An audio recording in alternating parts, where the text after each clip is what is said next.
ಎಲ್ಲ ಯೂಟ್ಯೂಬ್ ಜ್ಯೋತಿಷ್ಯ ಪ್ರಿಯರಿಗೆ ಮೇಘನ ವರ್ಷಳ ನಮಸ್ಕಾರಗಳು.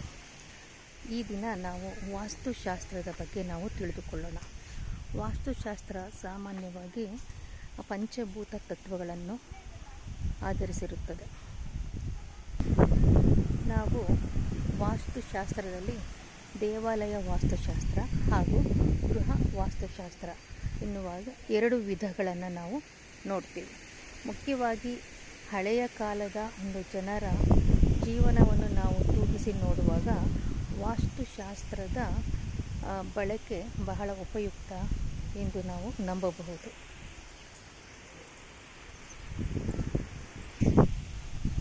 ವಾಸ್ತುಶಾಸ್ತ್ರವನ್ನು ವೈಜ್ಞಾನಿಕ ಹಾಗೂ ಸಾಂಪ್ರದಾಯಿಕ ಎರಡೂ ರೀತಿಯಲ್ಲೂ ಕೂಡ ನಾವು ಉಪಯೋಗವನ್ನು ಮಾಡಿಕೊಳ್ಳುವುದು ಶ್ರೇಷ್ಠ ಎನ್ನುವುದು ನಮಗೆ ಈಗಾಗಲೇ ಸುಮಾರು ಜನ ವಾಸ್ತು ಪಾಂಡಿತ್ಯವನ್ನು ಹೊಂದಿರುವವರು ತಿಳಿಸಿಕೊಟ್ಟಿದ್ದಾರೆ. ವಾಸ್ತುವಿನಲ್ಲಿ ಪಂಚಭೂತ ತತ್ವಗಳ ಒಂದು ಬ್ಯಾಲೆನ್ಸ್ ಮಾಡಿಕೊಂಡರೆ ಮನುಷ್ಯನಿಗೆ ಆರೋಗ್ಯ ಹಾಗೂ ಅವನ ಜೀವನದ ಎಲ್ಲ ಸ್ಥಿತಿಗತಿಗಳಲ್ಲೂ ಉನ್ನತಿಯನ್ನು ಸಾಧಿಸುತ್ತಾನೆ ಎನ್ನುವಂಥ ಒಂದು ನಂಬಿಕೆ ಇದೆ.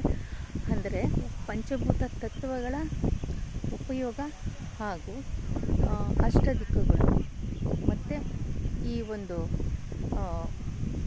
ಅಷ್ಟದಿಕ್ಕಿನ ಒಂದು ಉಪಯೋಗ ಮತ್ತು ಆ ದೇವತೆಗಳ ಪ್ರಭಾವವನ್ನು ನಾವು ತಿಳಿದುಕೊಳ್ಬೋದು.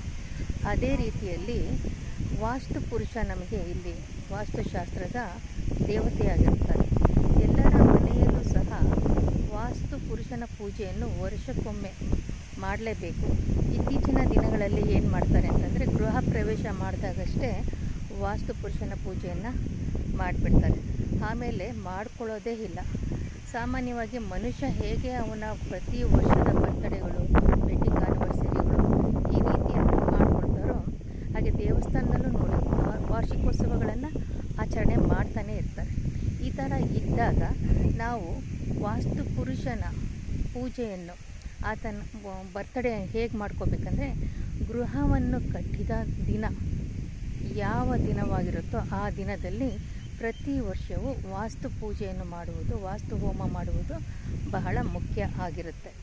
ಅದೇ ರೀತಿಯಲ್ಲಿ ವಾಸ್ತು ಪುರುಷನ ಮಂತ್ರಗಳನ್ನು ಮನೆಯಲ್ಲಿ ದಿನಕ್ಕೆ ಒಮ್ಮೆಯಾದರೂ ಎಷ್ಟು ಜನ ಇರ್ತಾರೋ ಅವರಲ್ಲಿ ಒಬ್ಬರಾದರೂ ಹೇಳುವುದರಿಂದ ವಾಸ್ತುವಿನ ಅನುಗ್ರಹ ನಮಗಾಗಿ ಏನೇ ಸಣ್ಣ ಪುಟ್ಟ ದೋಷಗಳಿದ್ದರೂ ಸಹ ಅವುಗಳನ್ನು ನಾವು ತೊಡೆದು ಹಾಕಿಕೊಳ್ಳಬಹುದು.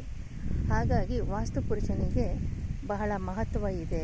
ಒಬ್ಬ ಗೃಹಸ್ಥರು ಯಾವ ರೀತಿ ನೆಮ್ಮದಿ, ಶಾಂತಿ ಮತ್ತು ಆ ಕಾರ್ಯಗಳು ಆ ಸಮಯದಲ್ಲಿ ಆ ಗೃಹದಲ್ಲಿರುವಂಥ ಜನರಿಗೆ ಫಲವಾಗಿ ಸಿಗಬೇಕಾದರೆ ವಾಸ್ತು ಪುರುಷನ ಮಂತ್ರವನ್ನು ಪ್ರತಿಯೊಬ್ಬರು ಮನೆಯಲ್ಲಿ ಜಪಿಸಬೇಕಾಗುತ್ತೆ.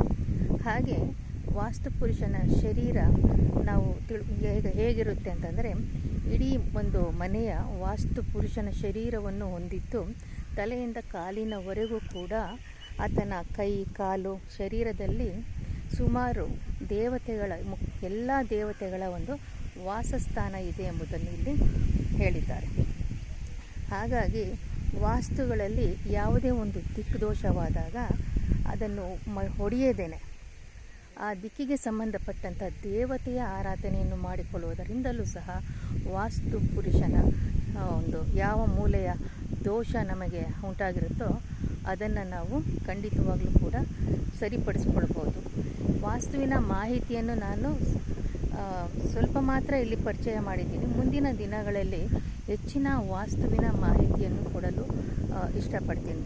ವಾಸ್ತುವನ್ನು ನಾವು ವಿಪರೀತವಾಗಿ ನಾವು ಹಾಗೆ ಹೀಗೆ ಅನ್ನೋದನ್ನು ತೆಗೆದುಕೊಳ್ಳುವುದಕ್ಕಿಂತ ಎಲ್ಲಿ ನಮಗೆ ಎಷ್ಟು ಯಾವ ರೀತಿಯಾದ ವಾಸ್ತುವನ್ನು ನಾವು ಅಡಾಪ್ಟ್ ಮಾಡಿಕೊಂಡ್ರೆ ಮನೆಗಳಲ್ಲಿ ಅಥವಾ ಅದನ್ನು ನಾವು ವಾಸ್ತುವನ್ನು ನಾವು ನಮ್ಮ ಮನೆಯಲ್ಲಿ ರೂಢಿ ಮಾಡಿಕೊಂಡ್ರೆ ಅಥವಾ ವಾಸ್ತುವಿನ ಪ್ರಕಾರದಲ್ಲಿ ಮನೆಗಳನ್ನು ವಸ್ತುಗಳನ್ನು ನಾವು ಇಡುವುದನ್ನು ನಾವು ಉಪಯೋಗ ಮಾಡಿಕೊಂಡ್ರೆ ಖಂಡಿತವಾಗ್ಲೂ ನಮಗೆ ವಾಸ್ತು ಪುರುಷನ ಅನುಗ್ರಹ ಉಂಟಾಗುತ್ತದೆ.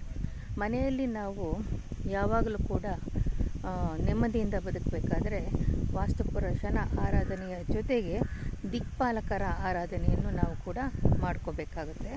ಯಾವುದೇ ಕಾರಣಕ್ಕೂ ಕೂಡ ಅಷ್ಟ ದಿಕ್ಕುಗಳನ್ನು ದೋಷಗಳನ್ನು ಪರಿಶೀಲನೆ ಮಾಡಿಕೊಳ್ಳಿ. ಅದರ ರೀತಿಯಾಗಿ ನಮಗೆ ಫಲಗಳನ್ನು ಪಡ್ಕೋಬೋದು.